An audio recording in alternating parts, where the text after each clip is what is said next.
में अयोध्या में एक आलसी आदमी रहता था। ब्राह्मण कुटुंब का था, लेकिन बहुत ज्यादा आलसी था। उसको कुछ भी काम करना अच्छा नहीं लगता था। बस सब समय खाएगा और पिएगा, सो जाएगा। अब घर के लोग भी उससे तंग आ गए थे। लोक कथा है, अयोध्या में लोग इस कथा को बोलते हैं, बहुत आनंद करते हैं इस कथा को सुन के। तो खाता पीता सो जाता है, तो घर वाले भी इससे तंग हो गए। बोले इसका क्या करें? तो बोला तुम जाओ कोई आश्रम में ज्वाइन हो जाओ, हम तुमको अब जब टेक केयर नहीं कर सकते। तो बोला ठीक है। तो अब अयोध्या में तो बहुत सारे आश्रम है, गली गली में आश्रम है। तो अब ये ढूंढ रहा था मैं कहाँ जाऊँ। तो उसने देखा कि एक आश्रम में जो है, देखा कि सारे जो गुरुजी के शिष्य है ना, सब एकदम मोटे सोटे हैं। तो लगा ये आश्रम मेरे लिए अच्छा है। लगता है कि एकदम खाने पीने वाला आश्रम है, यहाँ पे एकदम प्रसाद जो है बढ़िया देते होंगे। तो वहां पे जाके पूछा कि भाई मैं ना आपके आश्रम में मेरे जीवन को डेडिकेट करना चाहता हूँ, तो मुझे क्या करना चाहिए? बोला कुछ भी नहीं है, आप आ जाओ, ज्वाइन हो जाओ, कुछ नहीं है। बोलते यहाँ पे सिस्टम क्या है, खाना कितना बार देते हैं दिन में? तो खाना 3 बार देते हैं, सुबह दोपहर शाम को। सुबह मॉर्निंग प्रोग्राम अटेंड करना है, जप करना है, भजन करना है, गुरुजी जो भी कथा सुनाते हैं सुनना है, बस ऐसा ही है जीवन। बोला रही ये तो बहुत बढ़िया है, मैं तो ऐसा ही जीवन चाह रहा था, ये तो बढ़िया है। तो हैप्पी हो गया उसको। अब उसको बहुत आनंद आ रहा है, कोई काम करने की जरूरत नहीं, बस थोड़ा बहुत जैसे हमारे इस्कॉन में भागवतम क्लास होता है, थोड़ा सा सो गए पीछे पता नहीं चलता है, फिर महाप्रसाद गोविंद में उठ गए, खाना खा लिया, बस लाइफ चली जा रही है। 10-15 दिन निकल गए, 15 दिन हो गए। अब 15वें दिन जो है वो देख रहा है कि आज जो है किचन में खाना क्यों नहीं बन रहा है। तो जाके ना भक्तों से पूछता है कि प्रभु जी आज खाना क्यों नहीं बन रहा है किचन में? बोला अरे तुम बेवकूफ हो क्या, तुम पता नहीं है क्या आज एकादशी है? बोलता एकादशी क्या होता है, मैंने तो कभी सुना नहीं। बोले बेवकूफ, एकादशी मतलब व्रत होता है, आज की तिथि में हम कुछ खाते नहीं है। बोला अरे पहले बताना चाहिए, फिर मैं आपका आश्रम ज्वाइन ही नहीं करता था, मैं खाए बिना नहीं रह सकता। बोलता अरे तुम अयोध्या में कोई भी आश्रम ज्वाइन हो जाओ, एकादशी का पालन तो सबको करना पड़ता है। बोलता मुझसे नहीं होगा, मैं तो एकादशी करूंगा तो मैं मर जाऊंगा, मैं खाए बिना नहीं रह सकता। तो रोने लगा जोर जोर से। अब ये गुरुजी के पास लेके गए, बोले देखिए गुरुजी कितना ड्रामा कर रहा है, आवाज कर रहा है, क्या करना है इसका? तो बोला गुरुजी पैर पे पड़ गया, बोला मैं सच बोल रहा हूँ, मैं कसम खा के बोल रहा हूँ, मैं खाए बिना नहीं रह सकता, और अगर आपने मुझसे एकादशी करवा ली ना तो मैं द्वादशी में भगवान प्यारा हो जाऊंगा, मैं खाए बिना नहीं रह सकता, कुछ तो करिए गुरुजी, सोल्यूशन निकालिए, मैं अब भूखा नहीं रह सकता। गुरुजी बड़े दयालु थे। बोला अच्छा ठीक है, तुम खाना चाहते हो खाओ, लेकिन एक शर्त है, तुम जो भी बनाओगे तुम्हें भगवान को ऑफर करना है, भगवान को भोग धर के खाना है। मंजूर है? बोला हाँ मंजूर है। बोला देखो यहाँ आश्रम में तो नहीं बनेगा, क्योंकि यहाँ पे अन्न बनाना मना है एकादशी के दिन। ऐसा करो तुम नदी के किनारे जो है वहां जाओ, कुछ लकड़ी जमा करो, वहां तुम्हें जो बनाना है बनाओ, भगवान को भोग धर के खाओ, ठीक है? बोला ठीक है, बहुत खुश हो गया। आश्रम के स्टोर हाउस में गया, वहां से जो भी उसको दिया गया था, 1 kg राइस, दाल, आटा, चीनी, जो भी चाहिए था सब कुछ लिया, फटाफट भागा, नदी के किनारे पहुंचा, और जंगल के जो यहाँ वहां से लकड़ी जमा की और खाना बनाना शुरू किया। अब हमारे आलसी भाई को तो खाना बनाना आता नहीं ठीक से, क्योंकि वो आलसी था तो कभी कुछ ठीक से बनाया नहीं, लेकिन भूख के मारे बोलते ना necessity is the mother of invention, कुछ तो बना लिया, आधा पक्का आधा कच्चा बना दिया, फटाफट से तुलसी के पत्ते लिए, फटाफट से भगवान को भोग धरा रहा है।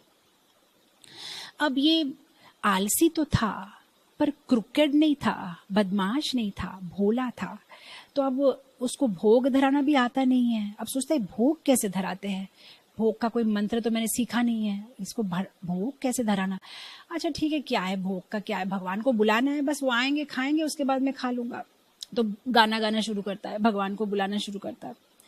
बोलता है अयोध्या है ना, सब राम जी के भक्त है, तो बोलता है राजा राम आइए, प्रभु राम आइए, मेरे भोजन को भोग धराइए। राजा राम आइए, प्रभु राम आइए, मेरे भोजन को भोग धराइए। आ नहीं रहे भगवान, गा रहा है, आ नहीं रहे, खाना ठंडा हो जा रहा है, आ क्यों नहीं रहे, कुछ समझ में नहीं आया।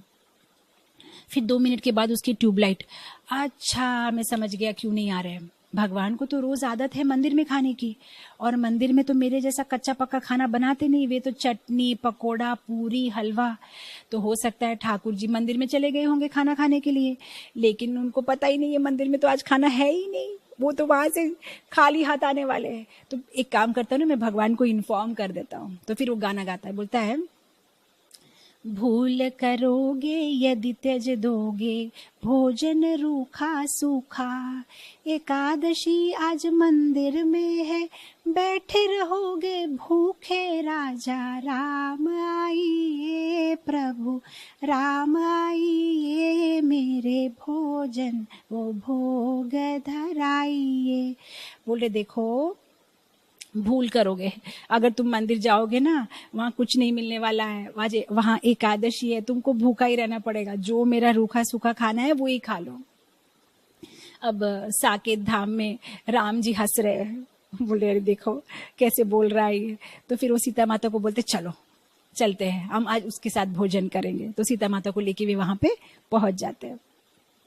अब जैसे वो देखते हैं सीताराम को आते हुए, वो एकदम सीरियस हो जाता है, उसकी मुंह की सारी हंसी चली जाती है।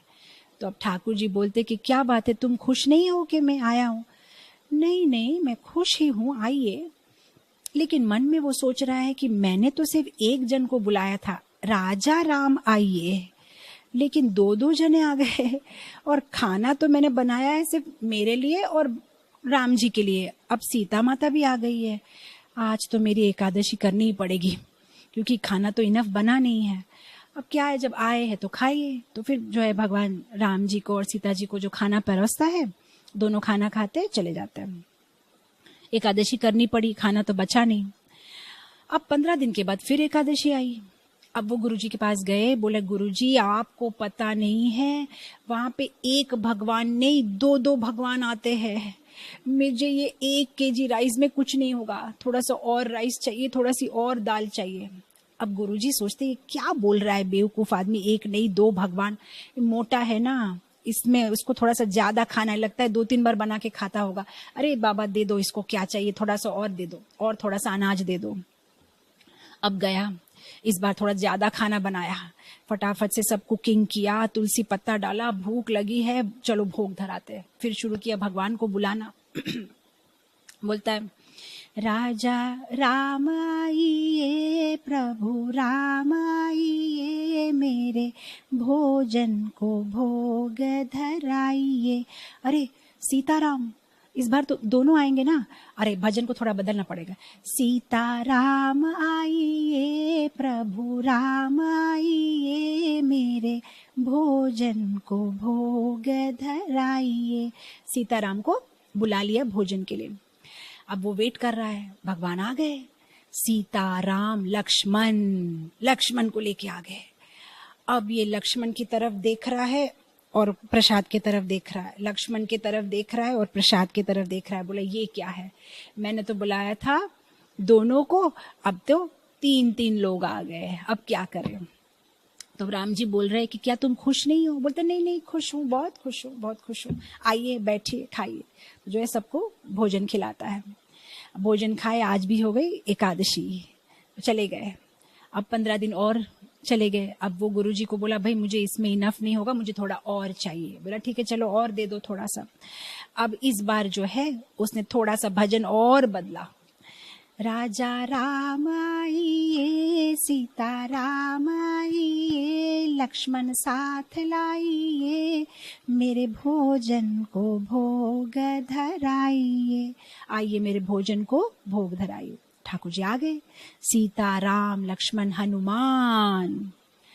अब इस बार वो हनुमान की तरफ देख रहा है, भोजन की तरफ देख रहा है, हनुमान की तरफ देख रहा है, भोजन की तरफ देख रहा है। ये क्या है, मैंने बुलाया था 3 जने को, आ गए 4, आज भी एकादशी हो गई।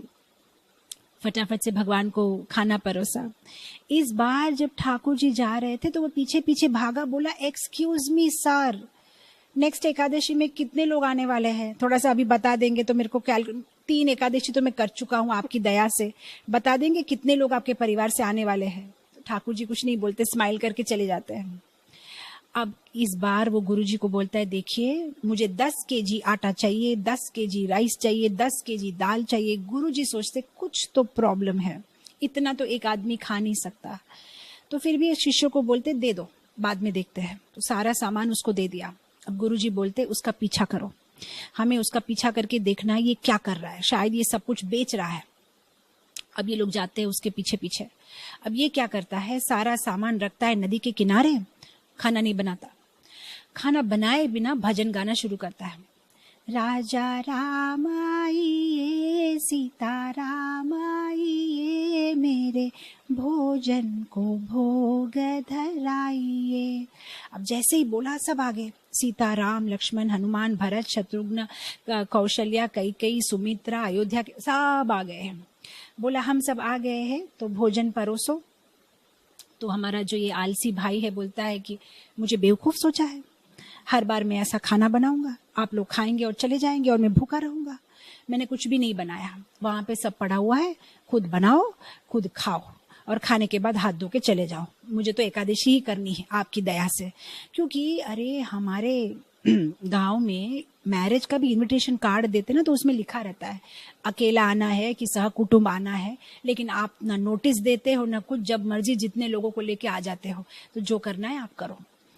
अब भगवान तो भावग्राही है, तो बनाना शुरू कर दिया। सीता माता रसोई बना रही है, कैकेयी जी टमाटे काट रही है, हनुमान जी कुछ और मसाले लेके आ रहे, पूरा एकदम जोर शोर में सब बन रहा है, क्योंकि भक्त ने बुलाया है, भोग तो धरना है, खाना तो प्रसाद तो स्वीकार करना है। अब गुरुजी है, उनके शिष्य, उनको तो कुछ दिखाई नहीं दे रहा है, तो गुरुजी उसको उठाते नींद से, बोलते ये क्या कर रहे हो तुम, खाना क्यों नहीं बना रहे हो? बोलते गुरुजी आपको दिखाई नहीं दे रहा है, ये देखो सब बना तो रहे हैं सारे मिलके, ये देखिए लक्ष्मण जी, देखिए ये देखिए लक्ष्मण जी बैगन काट रहे हैं। बोलते तुम पागल हो क्या, मुझे तो कुछ नहीं दिखाई दे रहा है। फिर वो राम जी को डांट लगाता है हमारा आलसी भाई, बोलता अरे कृपा करके इनको दिखो, नहीं तो सोचेंगे कि मैं सब खा ले रहा हूँ, जरा दिखो इनको आप क्या कर रहे, तो इनको भी पता चले आप मेरे साथ कैसे अन्याय कर रहे हैं। फिर गुरुजी देखते हैं, उनको पूरा दृश्य दिखता है, यहाँ पे सब खाना बना रहे हैं, ये सब कुछ चल रहा है, और फिर वो रोने लगते हैं। बोलते मैं इतने सालों से जो है भगवान को बुला रहा हूँ, भोग धरा रहा हूँ, मेरा भोग तो भगवान कभी नहीं लिए, और तुमको तो ना कोई शास्त्र का ज्ञान है ना कोई मंत्र जानते हो, लेकिन तुम्हारे भोग को स्वीकार करने के लिए ठाकुर जी खुद आ गए। तो ये भगवान का भाव है। कोई मैकेनिकली बस अभी बोला है ना तो हमारा करना, ऐसा नहीं। अगर कोई प्यार से भगवान को बुलाए और विश्वास से बुलाए तो भगवान पक्का आते हैं, राइट। सो इसका विश्वास था ना, इसका विश्वास था कि हाँ भगवान आते हैं। उसने उसको मैकेनिकली नहीं लिया, यांत्रिक हाँ ये देते हैं ऐसे तो भगवान आते नहीं, बस हम फॉर्मेलिटी, ऐसा नहीं था उसका भाव। उसका भाव था कि हाँ वो आते हैं, वो खाते हैं, वो स्वीकार करते हैं। तो हमारा जैसा भाव है वैसे ठाकुर जी, अगर हम सोचते हैं ये मूर्ति है तो मूर्ति है, अगर हम सोचते भगवान है तो भगवान है, हम सोचते भगवान आएंगे तो आते हैं। तो ये जो है भाव है। तो भगवान कितने लिबरल है, कितने दयालु है, राइट। बस उसकी थोड़ी सी एक एक्शन जो कम से कम भगवान के लिए बना है, बेशक वो गुस्सा हो रहा था लेकिन भगवान ने उसकी भोग स्वीकार की। सब कृष्णा कृष्णा कृष्णा लगे, सब कृष्णा कृष्णा कृष्णा लगे, सब कृष्णा कृष्णा कृष्णा लगे, सब कृष्णा कृष्णा